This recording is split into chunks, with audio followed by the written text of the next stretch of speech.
주님께서 여러분과 함께 성록 루카가 전한 거룩한 복음입니다.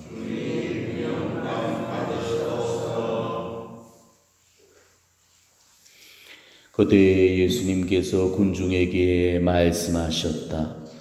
아무도 등불을 켜서 그곳으로 덮거나 침상 밑에 놓지 않는다. 등등 위에 놓아 들어오는 이들의 빛을 보게 한다. 숨겨진 것은 드러나고 감추어진 것은 알려져 훤히 나타나기 마련이다. 그러므로 너희는 어떻게 들어야 하는지 잘 헤아려라. 정령 가진 자는 더 받고 가진 것이 없는 자는 가진 줄로 여기는 것마저 빼앗길 것이다. 주님의 말씀입니다.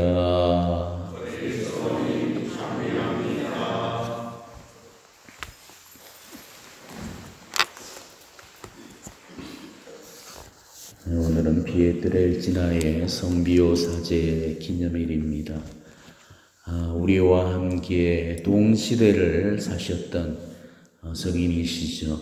1887년 바로 19세기가 저물어 가는 바로 그때 태어나셨고 이탈리아의 바로 비에트렐치나의 출생이시죠. 그래서 우리가 비에트렐치나의 성비오 사제라고 합니다.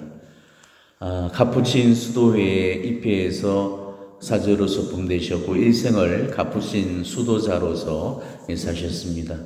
카푸친 하면은 우리는 좀 생소하게 들리는데 아시시의 성 프란치스코의 형제 수도회가 3개가 있죠.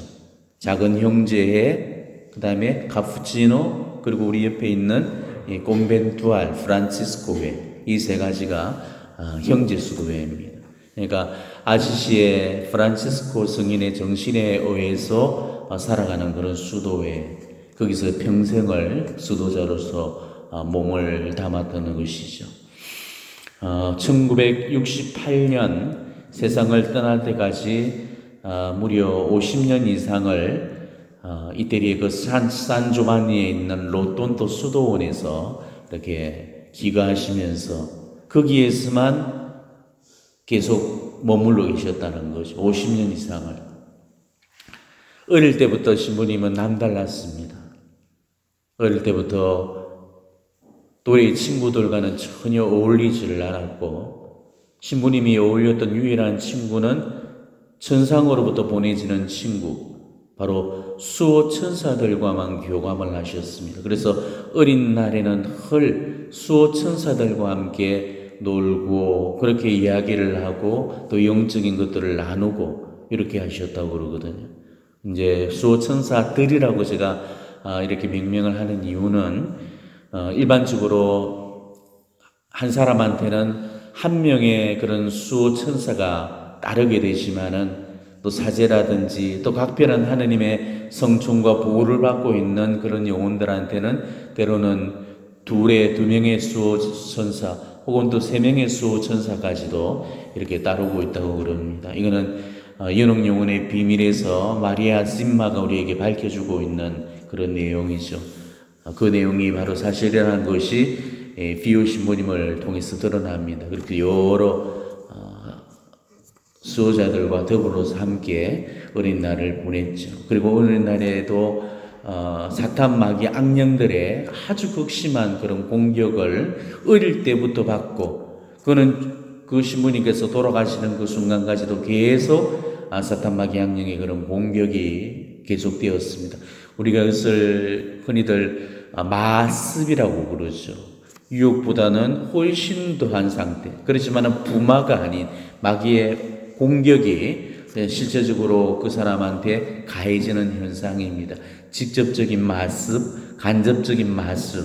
우리도 지금 그런 간접적인 마습은 열심한 신자들이나 이런 분들한테 간간히 오게 되죠. 자는데 이렇게 심하게 가위 눌림을 당한다든지 또 기도하는 중에 뭔가 검은 물체들이 휙휙 하고 지나다닌다든지 뒤에서 뭔가 섬뜩하게 오싹하게 느껴진다든지 이런 어떤 현상들이 일종의 간접적 말씀입니다.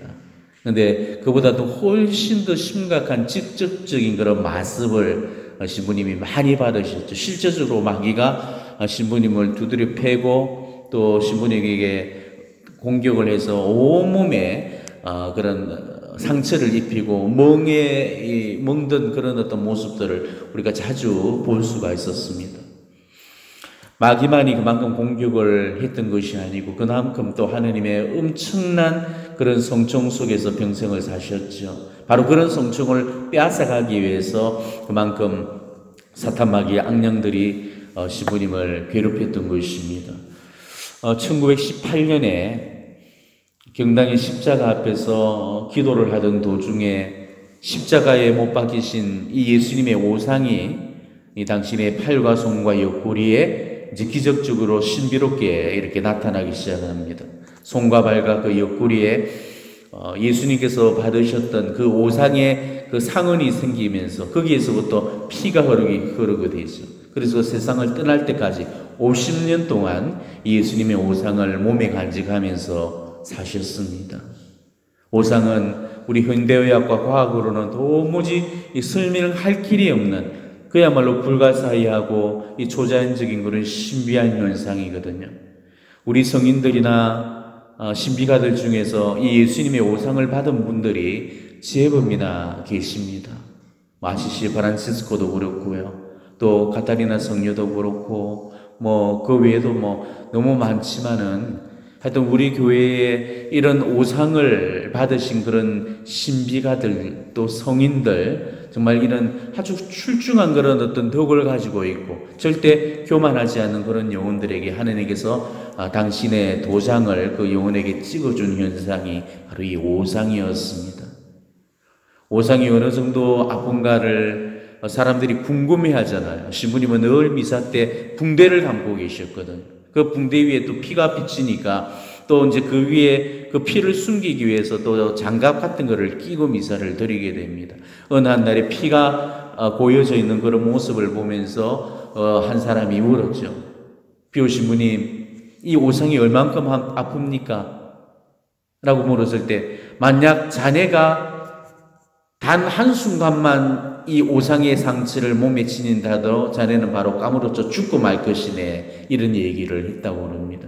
그러니까 엄청난 예수 그리스도의 그 상처를 온몸에 지고 일생을 사셨던 분이셔요. 그러니까 그 십자가의 그 고난이란 것이 얼마나 극심했겠습니까? 그런데 이렇게 육체적인 그런 고통만 있었냐? 아니에요. 신부님한테는 그 육신적인 그런 고통에 못지않은 그런 정신적인 그런 고통들이 정말 컸습니다.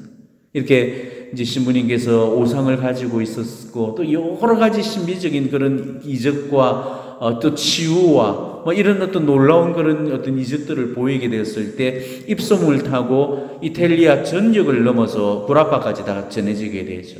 그래서 전 세계 많은 그런 순례자들이 산조반니로 다 모이게 들게 됩니다. 너무나 많은 사람들이 모여들게 되고 그래서 이제 교황청이 이 사적 계시의 그런 위험성을 보면서 비오 신부님에게 사제 직무를 정지를 시키죠. 그래서 신부님은 아주 오랜 기간 동안에 미사도 드릴 수 없고 어떤 성사도 집행할 수 없고 신자들과의 그런 어떤 교훈도 이룰 수가 없을 정도로 철저하게 혼자서 외로운 그런 시간들을 보내셔야만 하셨습니다. 정말 미사 없이는 살아갈 수 없는 그런 사제에게 미사를 드리지 말라는 것은 밥을 먹지 말고 죽으라는 그 소리보다도 훨씬 더 가혹한 그런 소리였죠. 그렇지만은 그 신부님은 마지막까지 절대적인 교권의 순명을 하게 되죠. 우리가 보통 이럴 때는 순명하기가 대단히 어려워집니다. 아니 내가 분명히 봤는데 내 손에 오상이 있는데 내가 지금 이런 기적들을 지금 하느님의 이름으로 행사하는데 니네가 뭘 안다고 지금 그래? 이러면서 교권에 순명하지 않고 어떤 장상에 순명하지 않고 자기 마음대로 그냥 나가버리면서 결국은 그 영혼이 교만에 떨어지고 방종에 떨어지고 불순종에 떨어져서 완전히 하느님의 길이 아닌 다른 길로 가버리게 되거든. 이게 일반적인 사람들의 모습이에요. 나주 율리아 집단이 그러잖아요. 순명을 하지 않았잖아요. 우리 교회에 이게 하느님의 것이라면 반드시 그 열매는 순명을 통해서 드러나거든. 그 영혼이 정말 순명하는가 순명하지 않은가를 보면서 순명할 때 바로 그 순명의 그 열매를 통해서 이것이 하느님 거구나. 또 불순명을 바라보면서 이 불순명의 그것들은 마귀의 것이잖아. 마귀가 이 세상에 불순명을 제일 처음으로 불러들였기 때문에, 그렇기 때문에 불순명을 바라보면서 이거는 악마의 짓이구나라는 것을 우리가 알게 되는 거죠. 시부님한테서 왔던 이런 신비적인 이 초현상들이, 초자연적인 현상들이 바로 사탄 마귀의 것이 아닌 바로 하느님한테서 왔다는 것을 결정적으로 증명을 해 보이게 되죠. 그리고 우리가 순명의 결과는 언제나 오류가 있을 수가 없습니다. 우리 교회에 뭐 이런 신비가들이라든지 또 위대한 덕을 지닌 성인들, 또 혹은 성모님의 발현을 목격했던 그런 시연자들, 다 우리 교회에서 인준을 받고 또 성인품이 올려진 그런 분들은 결국은 지금 현재 자신에게 위에되어는 그런 어떤 교회의 압박도 다 그냥 신부 안에서 받아들이고 어떻게든 그것을 순명하려고 노력을 했었죠. 그렇게 했기 때문에 그 순명의 결과로 결국은 성모님께서 뒤집으시고 하느님께서 뒤집어서서 그들의 의로움을, 그리고 그들의 덕을 만천하에 이렇게 드러내셨던 겁니다. 비오신 분이도 마찬가지로 그렇게 처음에는 교황청으로부터 그런 압박과 견제를 아주 극심하게 받았지만 마지막까지 순명을 함으로 인해서 결국은 그 교황청이 그 진위성을 이제 깨닫고 신부님에게 사제 직무 정지의 그 벌을 풀어주시고, 그리고 이제 더 위대한 그런 덕들이 전 세계적으로도 알려지게 되죠. 비오 신부님은 돌아가신 이후에 어떤 그 추앙을 받기보다는 살아계시는 그 동안부터 살아있는 성자로 이렇게 전 세계적으로 공경을 받고 추앙을 받고, 심지어는 교황님들로부터도 인정과 지지를 받았던 그런 성인이셨습니다. 신부님은 오상의 그런 고통을 당시 몸 안에 지니고 있는 동안에도 그런 엄청난 고통을 참아받으면서도 하루에 10시간씩 이상이나 미사와 고해성사를 통해서 사람들을 진정한 그런 회개로 이끄셨죠. 그 신부님은 늘 고해소 통안에 들어가 계셨고, 그게 아니면 새벽 3시만 되면 어김없이 성당에 나와서 미사를 준비하시고, 그리고 2시간에서 2시간 반 혹은 심지어는 3시간의 미사를 매일 봉헌을 하셨습니다. 신부님의 미사는 1시간 이렇게 걸린 것이 아니고 2시간, 3시간씩 걸렸어요. 성모님께 대한 또 탁월한 그런 신심을 가지고 계셨죠. 그리고 고해성사와 영적인 그런 만남을 통해서 전 세계 그리스도인들의 그런 감탄할 만한 그런 삶을 사셨고 그 귀감을 보여주셨습니다. 세상을 떠난 지 불과 34년 만에 시성이 되었습니다. 중세 이후 이 근세에 들어서 한 그리스도인이 죽고 난 이후에 이렇게 빨리 시성된 적이 없었습니다. 그만큼 비오성인에 대한 생생한 기록들이 많다는 그런 증거죠. 실제로 살아생전에 이 비오성인께서는 이루 헤아릴 수 없는 그런 신비로운 이적들을 많이 보여줬습니다. 수많은 기적적인 비용 치유가 이 신부님을 통해서 일어나게 됩니다. 너무 많지만은 시간 관계상 다 생략을 하고 제가 몇 가지 것만 제가 여러분에게 소개를 할게요. 비오 신부님은 캐롤 보이티아 신부, 폴란드의 그 일개 신부였던 그 신부가 비오 신부님을 방문했을 때 요한 바오로 2세 교황으로 선출될 것을 예고를 해 주시죠. 그리고 또 실제로 그렇게 해서 요한 바오로 2세 교황님이 되셨고, 그 요한 바오로 2세 교황님께서 1981년 교환의 총회에 의해서 피격될 거라는 사실까지도 다 예언을 해 주십니다. 그리고 이 메주고리의 이 성모 발현에 적극적인 지지자 중에 한 분이셨죠. 이미 수십 년 전부터 메주고리에 성모님께서 발현하실 거라는 사실을 비오 신부님은 알고 계셨습니다. 그래서 보스니아에서 순례를 왔던 한 순례객에게 그런 이야기를 하죠. 이제 머지않아서 하느님의 복되신 어머니께서 당신의 땅을 방문해 주실 겁니다. 그 이야기를 남기셨고, 실제로 그 예언이 있고 십수년 만에 바로 1981년 6월 24일에 하늘의 복되신 어머니께서 보스니아 헤르체고비나의 그 땅을 실제로 밟으셨습니다. 신부님에게 지니고 있는 또 하나의 비상한 능력은 영혼을 꿰뚫어 보는 그 능력입니다.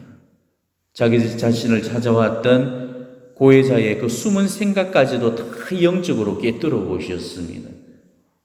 그래서 거짓말을 하고 있다는 사실, 그리고 자기가 잊어버린 그런 죄까지도 당신은 이런 죄를 지금 빠뜨렸어. 당신은 지금 이 죄를 숨기고 있어. 이렇게 직접적으로 얘기를 하면서 그 영혼을, 그 영신사정을 거기에 맞춰가 다 일일이 이끌었죠. 그리고 앞뒤를 정확히 꿰뚫어 보는 그런 예언들도 숱하게 내어놓으셨습니다. 신부님 모상의 그 상처에서는 언제나 신비로운 그런 향냄새가 피어났다고 그러죠.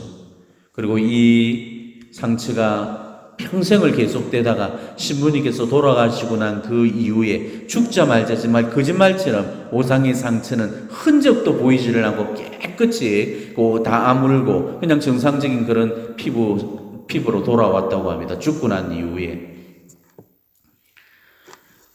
신부님께서 가진 아주 또 탁월한 능력 가운데 또 한 가지가 뭐냐면 시공을 초월해서 신부님께서 두 장수에 동시에 존재하는 그런 현상들을 보이셨죠. 이거는 가끔 우리 교회의 천년 역사에서 성인들 중에 이런 것들을 보여준 그런 성인들이나 환시가들이 있었습니다.